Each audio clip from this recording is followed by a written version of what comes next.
ಅಗ್ರಪಂಥೀಯ ಚಳುವಳಿಯ ಹೋರಾಟಗಾರ್ತಿ, ಪೃಥ್ವಿ ಸಂರಕ್ಷಕಿ Kishori Greta Thunberg.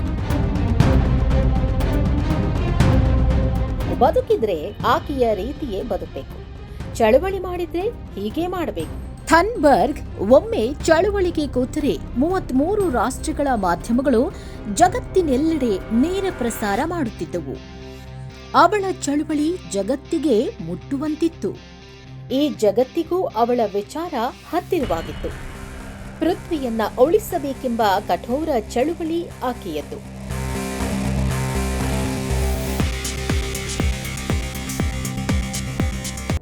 ಅಷ್ಟಕ್ಕೂ ಯಾರಿದು ಗ್ರೇಟ್ ಥನ್ಬರ್ಗ್? ಅವಳ ಮಾತು ಜಾಗತಿಕ ಮನ್ನಣೆ ಪಡೆಯಲು ಕಾರಣವೇನು? ಆಕೆಯ ಜೀವನದ ಹ್ರಸ್ವ ಚಿತ್ರಣ ಇಲ್ಲಿದೆ. ಗ್ರೇಟಾ ಟೆನ್ಮಿನ್ ಎಲಿಯೋನೋರಾ ಅನ್ಮರ್ ಥನ್ಬರ್ಗ್ ಹುಟ್ಟಿದ್ದು 2003 ಜನವರಿ 3ರಂದು. ಹವಾಮಾನ ಬದಲಾವಣೆಯ ಕುರಿತು ಜಾಗೃತಿ ಮೂಡಿಸುವ ಮೂಲಕ ಪ್ರವರ್ಧಮಾನಕ್ಕೆ ಬಂದ ಯುವ ಹೋರಾಟಗಾರ್ತಿ. ಸ್ವೀಡನ್ ಮೂಲದ ಈಕೆಯ ತಾಯಿ ಗಾಯಕಿ, ತಂದೆ ನಟ. ತನ್ನ 8ನೇ ವಯಸ್ಸಿಗೆ ಪರಿಸರ ಸಂರಕ್ಷಣಾ ಹೋರಾಟಕ್ಕೆ ಧುಮುಕಿದ ಗ್ರೇಟಾ ಜಾಗತಿಕ ಮಟ್ಟದಲ್ಲಿ ಹೆಸರು ಪಡೆದ ಯುವತಿ. ಶುಕ್ರವಾರದಂದು ಶಾಲೆಗೆ ರಜೆ ಹಾಕಿ ಜಾಗತಿಕ ತಾಪಮಾನದ ವಿರುದ್ಧ ಸಮರ ಸಾರಿದ್ಲು. ಫ್ರೈಡೇಸ್ ಫಾರ್ ಫ್ಯೂಚರ್ ಎಂಬ ಅಭಿಯಾನವನ್ನ ಹಮ್ಮಿಕೊಂಡ್ಲು. ವಿಶ್ವ ನಾಯಕರು ಈ ಬಗ್ಗೆ ಗಮನ ಹರಿಸಬೇಕು ಅಂತ ಒತ್ತಾಯಿಸಿದ್ಲು.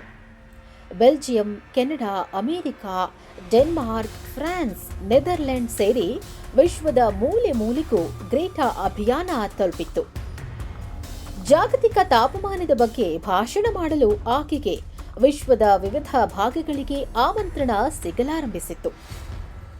ಸ್ವಿಟ್ಜರ್ಲೆಂಡ್ನ ದಾವೋಸ್ನಲ್ಲಿ 2019ರಲ್ಲಿ ನಡೆದ ವಿಶ್ವ ಆರ್ಥಿಕ ಶೃಂಗಸಭೆಯಲ್ಲಿ ಆಕೆಯ ಭಾಷಣ ಭಾರೀ ವೈರಲ್ ಆಗಿತ್ತು. ವಿಶ್ವ ನಾಯಕರ ಮುಂದೆ ನನ್ನ ಬಾಲ್ಯವನ್ನ ಕಸಿದುಕೊಳ್ಳಲು ನಿಮಗೆಷ್ಟು ಧೈರ್ಯ ಎಂದು ಗುಡುಗಿದ್ಲು. ಆಕೆಯ ಈ ಭಾಷಣ ಜಗತ್ತಿನಾದ್ಯಂತ ಭಾರೀ ಮೆಚ್ಚುಗೆಗೆ ಪಾತ್ರವಾಗಿತ್ತು. ವಿಶ್ವ ನಾಯಕರ ಕಣ್ಣನ್ನೂ ತೆರೆಸಿತ್ತು.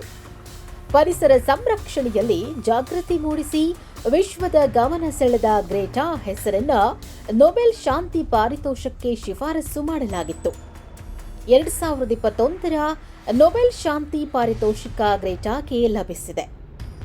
ಪರಿಸರ ಹಾನಿ ಹಾಗೂ ಅದರಿಂದ ವಿಶ್ವದ ಶಾಂತಿ ಹಾಗೂ ಭದ್ರತೆಗೆ ಆಗುವ ತೊಂದರೆಗಳ ಬಗ್ಗೆ ಜಗತ್ತಿನ ಗಮನ ಸೆಳೆದದ್ದಕ್ಕೆ ಈ ಪಾರಿತೋಷಕವನ್ನು ಆಕೆಗೆ ನೀಡಲಾಯಿತು.